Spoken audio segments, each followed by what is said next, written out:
This is Krystal and thank you for joining me for this week's First Chapter Friday. Today, I will be reading from the beginning of John Green's Everything is Tuberculosis, the history and persistence of our deadliest infection. Chapter 1, Laka. When I first visited Laka Government Hospital a few years back, I did not really want to be there. Sarah and I were in Sierra Leone, a nation of nearly 9 million people in West Africa, to learn about the country's maternal and neonatal healthcare systems. At the time, Sierra Leone had the highest maternal mortality rate in the world, with around 1 in every 17 women dying in pregnancy or childbirth. And we traveled there to learn about and share stories of people affected by the crisis. So our trip was supposed to be oriented around the global maternal mortality crisis, not tuberculosis. And by our last day in Sierra Leone, I was exhausted and ill. I possess a somewhat fragile constitution when it comes to health, and also when it comes to most other things. But a doctor we were traveling with asked us to visit Laka with him. He assured us that Laka, a facility supported by the global health nonprofit Partners in Health, was basically on the way to the airport, and he needed to consult with the staff about a few cases. At the time, I knew almost nothing about TB.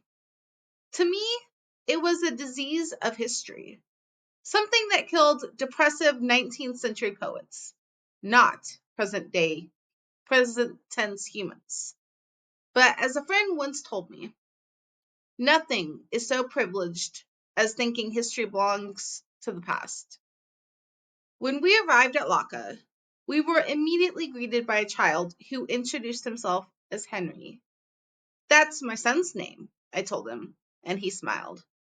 Most Sierra Leoneans are multilingual, but Henry spoke particularly good English, especially for a kid his age, which made it possible for us to have a conversation that could go beyond my few halting phrases of Creole.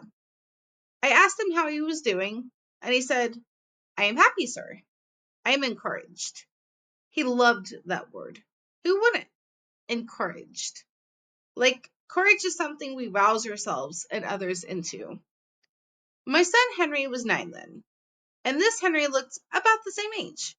A small boy with spindly legs and a big goofy smile. He wore shorts and an oversized rugby shirt that reached nearly to his knees. Henry took hold of my t-shirt and began walking me around the hospital. He showed me the lab where a technician was looking through a microscope. Henry looked into the microscope and then asked me to, as the lab tech, a young woman from Freetown, explained that this sample contained tuberculosis, even though the patient had been treated for several months with standard therapy. The lab tech began to tell me about this standard therapy, but Henry was pulling on my shirt again. He walked me through the wards, a complex of poorly ventilated buildings that contained hospital rooms with barred windows, thin mattresses, and no toilets. There was no electricity in the wards, and no consistent running water. To me, the rooms resembled prison cells. Before it was a TB hospital, Laka was a leprosy isolation facility, and it felt like one. Inside each room, 1 or 2 patients lay on cots, generally on their side or back. A few sat on the edges of their beds, leaning forward.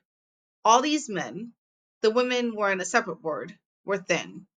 Some were so emaciated that their skin seemed wrapped tightly around bone. As we walked down a hallway between buildings, Henry and I watched a young man drink water from a plastic bottle, and then promptly vomit a mix of bile and blood. I instinctively turned away. But Henry continued to stare at the man.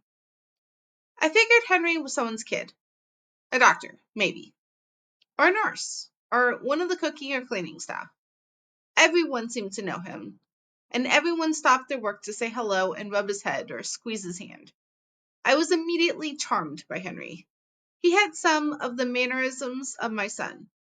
the same paradoxical mixture of shyness and enthusiastic desire for connection.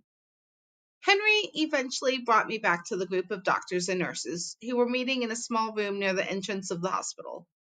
And then one of the nurses lovingly and laughingly shooed him away. "Who is that kid?" I asked. "Henry?" answered a nurse.